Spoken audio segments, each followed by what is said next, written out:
오늘 아침 저희 딸아이가 아들에게 말을 못되게 해서 그 부분으로 아이들과 대화 나누고 이제 아내와 함께 한참 토론을 했는데 사춘기에 접어들면서 점점 짜증이 심해지는 아이에게 어떻게 해야 할지를 이제 얘기를 이제 하려고 한다. 이제 얘기를 말씀드렸었어요.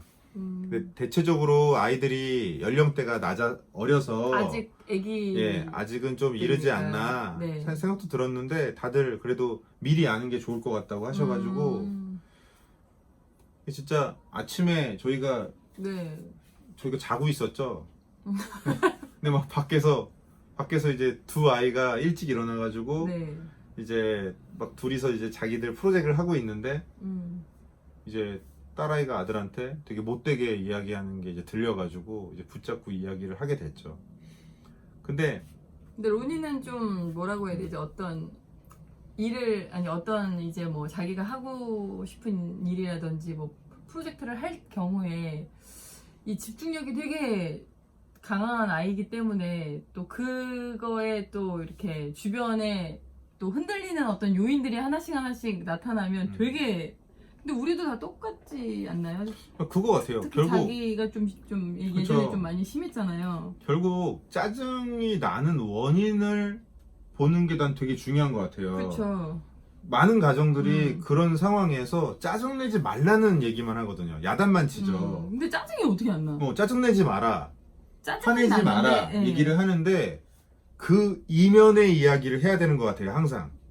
그러니까 짜증이 왜 날까? 어떤 상황에 짜증을 낼까를 관찰을 해봤더니 패턴이 나오는 거죠. 보니까 이제 저도 좀 그런 게 있는데 딸아이 같은 경우는 집중하고 있을 때 옆에서 흔들면 이제 어떤 형태로든 흔들면 거기에서 확 이제 짜증이 올라오는 거예요. 근데 집중하고 있을 때 옆에서 방해하는데 짜증이 안 나면 그게 이상한 거 아닐까요?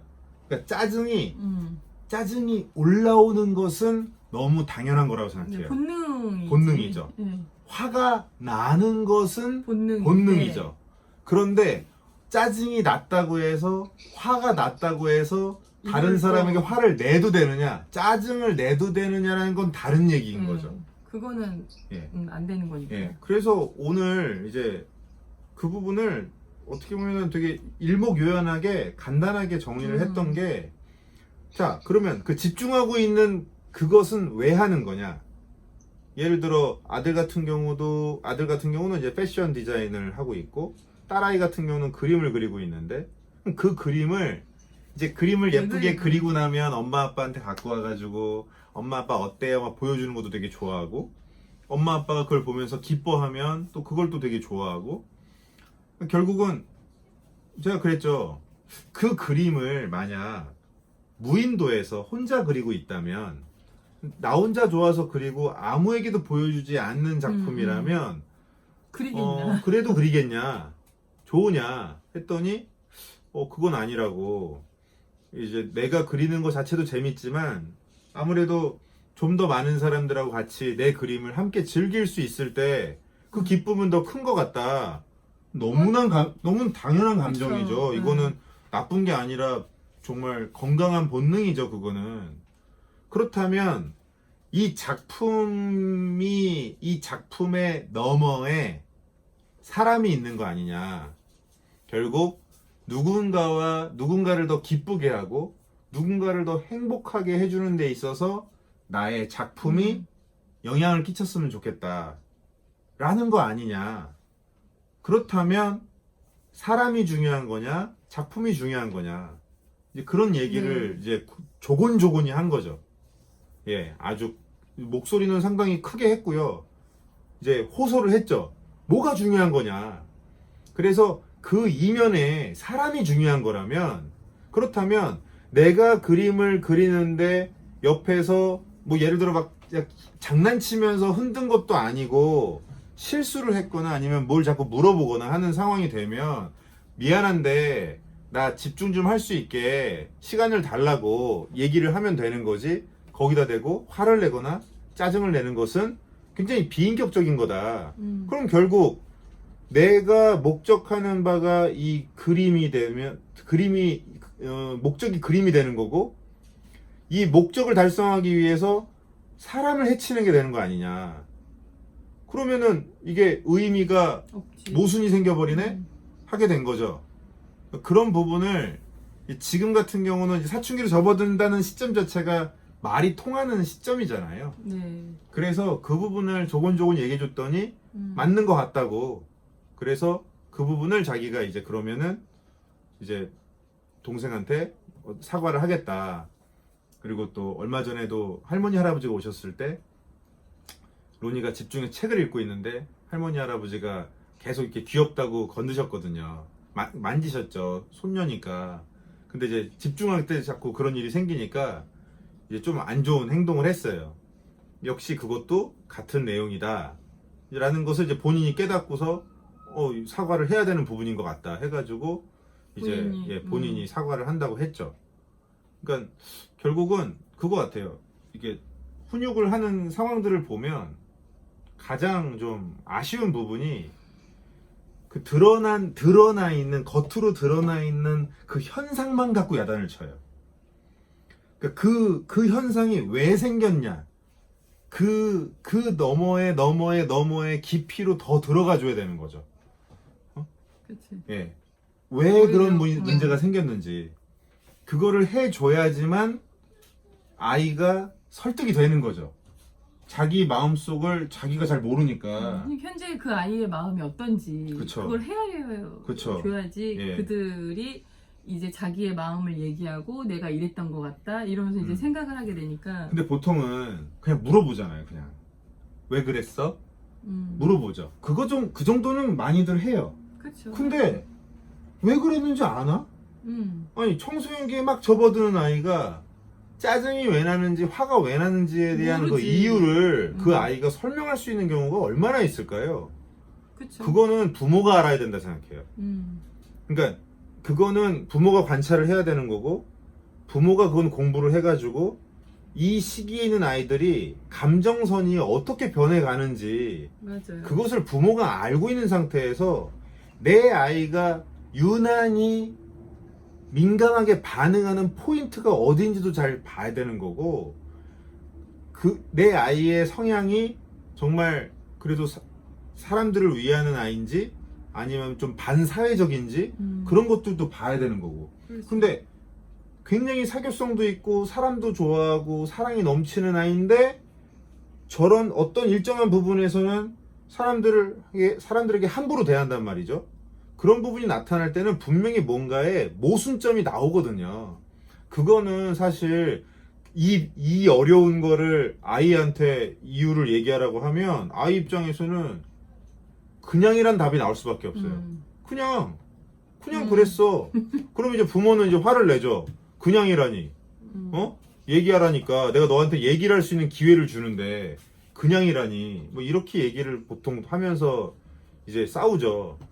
아이는 자기도 왜 그러는지 모르는 상태에서 나도 그러면 안 된다는 걸 또 알고 있는 상태에서 내가 왜 이러지? 그러면서 계속 이해를 못하고 있는 상태에서 있게 되고 부모는 그걸로 야단치고 그럼 아이는 이제 스트레스 받은 거를 게임을 하거나 이제 걸그룹이나 보이그룹에 이제 뭔가를 보거나 하면서 친구들을 만나거나 그냥 웨이스트 타임을 하는 거죠. 시간 때우기를 하면서 생각을 해야 되는 시점인데 생각을 안 하는 훈련을 하게 되죠. 최악인 거예요, 그거는. 그러니까 오히려 그 상황에서 인간이란 이런 존재구나. 아, 유아기 때는 이랬다가 청소년기에 접어들면서 사람은 호르몬이 변하고 의식이 더 생기면서 자아도 커지고 그러니까 내 목소리도 내게 되고 어느 정도의 내 것을 챙기는 그런 마음도 생기고 그런 것이 본능적으로 자연스럽게 생기는 건데 우리는 공동체에서 살고 있으니 가정 공동체, 학교 공동체 여러 가지의 사회 공동체에 살고 있고 앞으로 더 큰 공동체에 살아갈 것이니 이 부분을 어떻게 우리가 컨트롤하는 것을 배워나갈 것이냐에 대한 거를 일방적 티칭이 아니라 우리 함께 알아가자라는 분위기로 얘기를 하고 아이가 얘기를 어느 정도 알고 있음에도 불구하고 같은 문제가 생겼을 때 이제 화가 나잖아요. 이제 이건 어떻게 보면은 또 그 부모 입장에서 특히 저 같은 경우는 저기 되게 욱하는 성격인데 원래 굉장히 욱하고 화를 많이 내던 성격이었어요. 그런데 제가 이제 그럴 때마다 아내는 좀 목소리 톤을 낮춰라, 좀 이렇게 부드럽게 얘기해줬으면 좋겠다라는 얘기를 많이 했었죠. 근데 이게 참 화가 올라오는 건 본능이죠. 근데 이 상태에서 이걸 딱 누르고서 부드럽게 얘기한다는 거는 뭔가 인간 같지가 않은 거예요, 제가. 뭔가 이게 가능해? 이게 표정에 벌써 나오는데 이게 가능해? 근데 그거 자체가 누가 가능하지? 와, 진짜 그거는 정말 예수나 부처 같은 사람인데? 막 그런 생각이 들었죠. 그러다가 이제 제가 그 책은 기억이 안 나는데 호소하라는 이제 내용을 보게 됐어요. 그래서 그 다음에는 제가 끌어오르는 그 기분을 화를 내는 게 아니라 호소를 하기 시작했어요. 그러니까 이게 야, 너 그거 그렇게 하면 어떡해? 그러면 이거 하죠. 근데 그게 아니라 그거를 그렇게 하면 어떡해요? 그러면서 이제 좀 이게 자세 자체를 낮추는 거죠. 내가 자세를 낮춘 상태에서 부탁을 하는 것이 호소잖아요. 내 자세가 올라가 있으면 그러니까 똑같은 톤으로 나가더라도 일단은 말이 존댓말이어야 되고, 그 상태에서 내 자세가 위에 있으면 이거는 화가 되는 거고, 내 자세가 밑에 가 있으면 호소가 되더라고요. 그래서 적극 호소를 하기 시작했는데 호소를 하니까 먹히더라고요, 진짜. 듣기 시작. 아이들이 너무 잘 듣기 시작했어요. 그게 재작년 정도인가? 네, 2년 전. 너무 잘 듣기 시작하고 또 호소를 하다 보니 제가 낮은 자세로 호소를 하니까 자연스럽게. 그쵸. 고압적일 때 이거 이러면 어떻게 이런 느낌이었다면 거의 부탁하다시피 그때 아빠가 얘기했잖아요. 그거 이러면 안 된다고 얘기했잖아요. 근데 이거 자꾸 왜 이런 일이 왜 생길까? 막 그러면서 어쩔 때는 상황극도 해요. 자, 우리 입장을 바꿔 생각해 봅시다. 자, 그러면 이게 뭐 그러면서 막 제가 왔다 갔다 1인 2역을 하고 막 상황극을 해요. 그러다 보면은 애들이 그 상황극이 재밌으니까 되게 좋아해요. 그래서 로니로기가 제가 뭔가 이거는 좀 야단을 쳐야겠는데 해서 얘기를 하자고 하면 둘이서 의자를 쭉 갖고 와가지고 와 아빠 얘기하신다 그러면서 좋아해요. 앞에 앉아. 네. 야단 맞는 상황인데 그거를 그렇게 싫어하지 않더라고요. 그래서 굉장히 호소하고 아주 구체적으로 설명하는 것. 이제 친절함이라는 게 무엇일까 했을 때 저는 그것이 자 우리 이거는 이렇게 하는 거예요. 앞으로 우리 이렇게 하기로 해요. 무서워요. 이거 아주 무서운 거예요. 이거 분명히 아이들은 느끼거든요. 우리 엄마 화났어.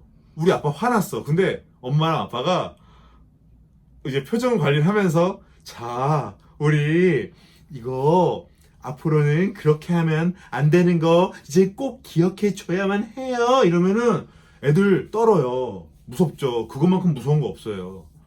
저는 진실이 아니라는 걸 알게 그쵸. 되죠. 그래서 진짜로 내가 정말 마음이 완전히 회복이 된 상태가 아니면 그렇게 얘기하는 건 전 친절한 게 아니라고 생각해요. 친절함이란 저는 구체적인 거라고 생각해요. 자세히 설명해 주는 게 필요하다고 생각해요. 그러니까 그만큼 아까 얘기한 것처럼 더 내가 관찰을 많이 하고 그렇지. 더 분석을 많이 하고 내가 더 노력을 많이 해야 되는 거죠. 누가 봐도 저 사람이 노력을 더 많이 한다. 우리 엄마 아빠가 더 노력을 많이 한다라는 게 아이가 느껴야 돼요. 엄마 아빠가 내가 너 때문에 얼마나 노력하는지 아니? 이런 얘기는 필요 없는 거고 아이가 느껴야 돼요. 아, 얘기하다 보면 진짜 그런 거 같네. 진짜 그런 거 같아요.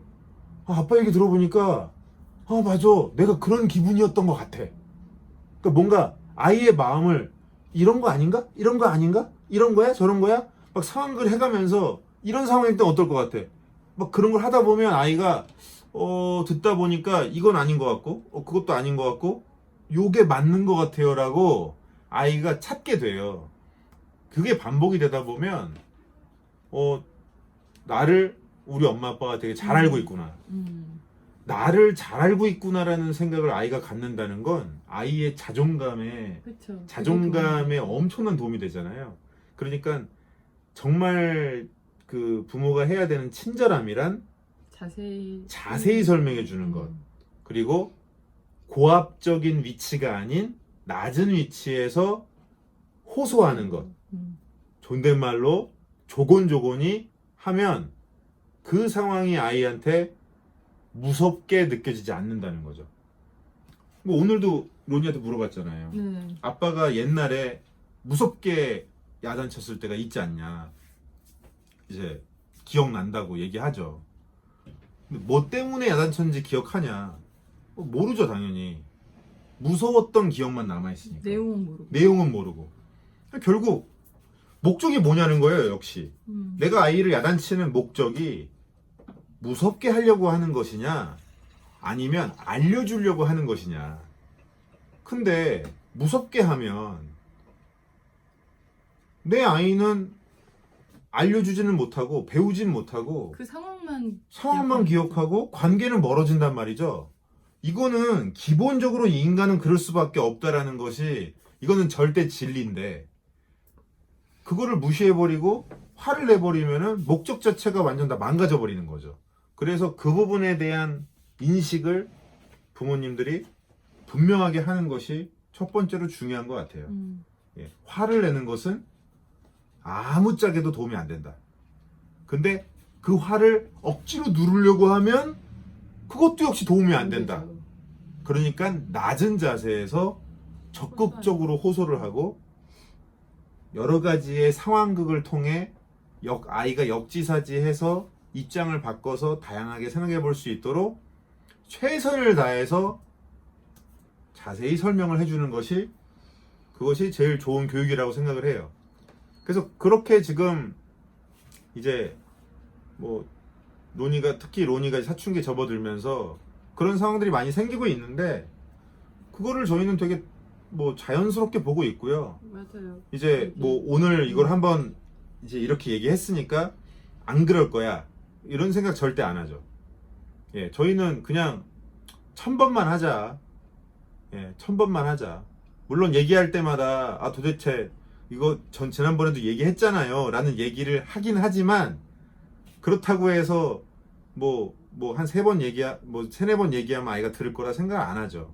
다만 이런 얘기는 하고 있어요. 그 속담에도 2번까지만 실수란 얘기가 있거든요. 2번까지만.